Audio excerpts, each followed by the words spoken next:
For USCFootball.com, I'm Jack Smith, joined by Chris Treviño for instant analysis from USC's Wednesday evening practice. Chris, let's start with the weather.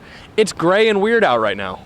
Yeah, it was a kind of an overcast day by the time we went out for practice. A little bit chilly. There's a lot of people hunched over in the media interviews at the end of the practice. Some people who forgot their jackets, not like us.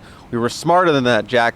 But yeah, it got a little bit chilly later, but it is Wednesday, so it's not a super filled day for us to kind of take notes and stuff. We don't see the scout team offense against the defense, and we mainly just see some warm-ups, some individual drills, and then they kick us out pretty quickly. So not a ton of notes in that regard. Damani Jackson did have a really nice one-handed interception in his individual drills, but outside of that, not a ton of notes from the practice portion that we saw. But we're one step closer to USC trying to get to the opportunity to be 6-0 this week against Washington State.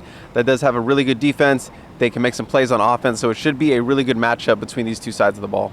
As expected, and today was kind of just dominated by the words of Alex Grinch and Caleb Williams, as every Wednesday is. Let's start off with Alex Grinch, who's going to be coaching against the team he used to coach for. He used to be the defensive coordinator for Washington State. Now he's the defensive coordinator for USC, and almost a revenge game, but he mentioned it's a different sideline. It's not the exact same thing. What did you have to say, or what do you think about what he had to say? Wazoo, he coached there as the DC, obviously, as you just mentioned, and, he had a lot of good memories there. It's kind of where he got his start, where he kind of got on the map in the Pac-12 and the national level. So, he talked about, his family. They have a lot of love for Washington State, and that area living there was great, and just a lot of great memories, coaching there at Washington State. But at the end of the day, when you get there on Saturday, new faces across the field, different guys in different jerseys. So it's like, we got to play a game.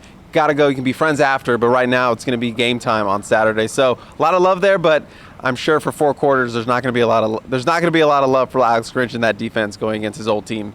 Yeah, and he'll want the defense to rebound from a slightly disappointing performance against Arizona State. He'll want to see the energy that the team had in the second half throughout the game. That's kind of been the theme of the week from all the defensive players that we've talked to, even the offensive players, just having the energy from the start. He also talked a little bit about alignment, some other defensive things. What do you have to say about everything that he mentioned about the defense? Right, the start is going to be the big storyline for USC, both on offense and on defense, because as you mentioned, they came out flat. That defense just looked like they were playing on their heels. Second half, kind of attacking. They looked like the defense we saw against Oregon State.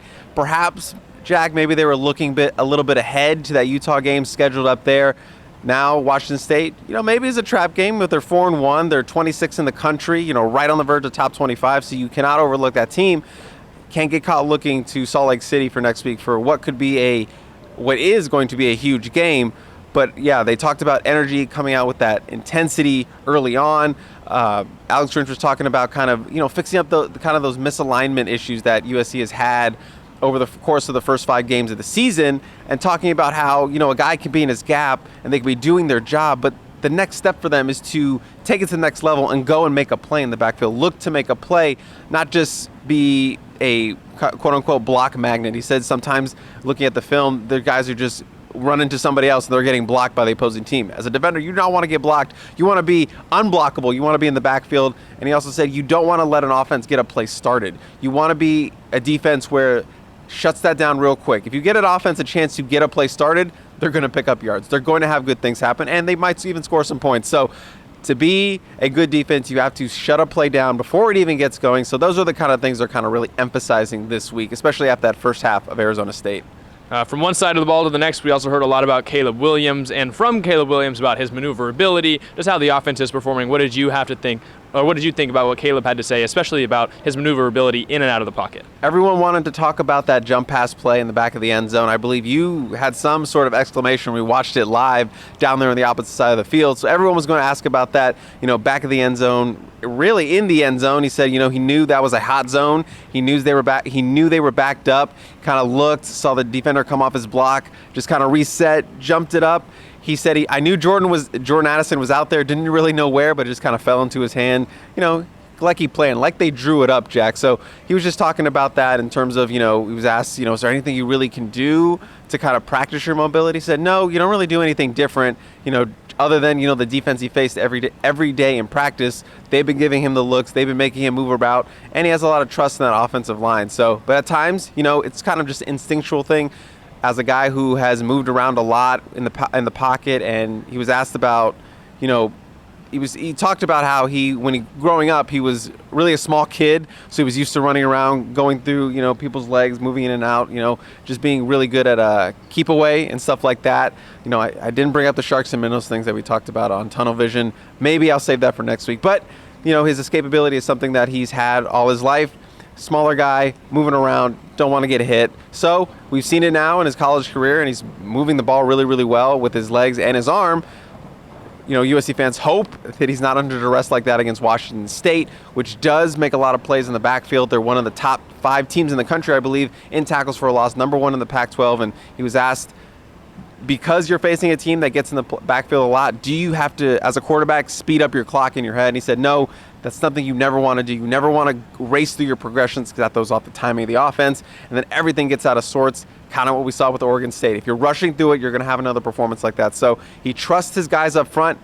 They know this is a big opponent. This is a good defense, a good scheme that gets in the backfield, but they have a lot of trust in each other to not have him under duress a lot, and we're going to see what happens.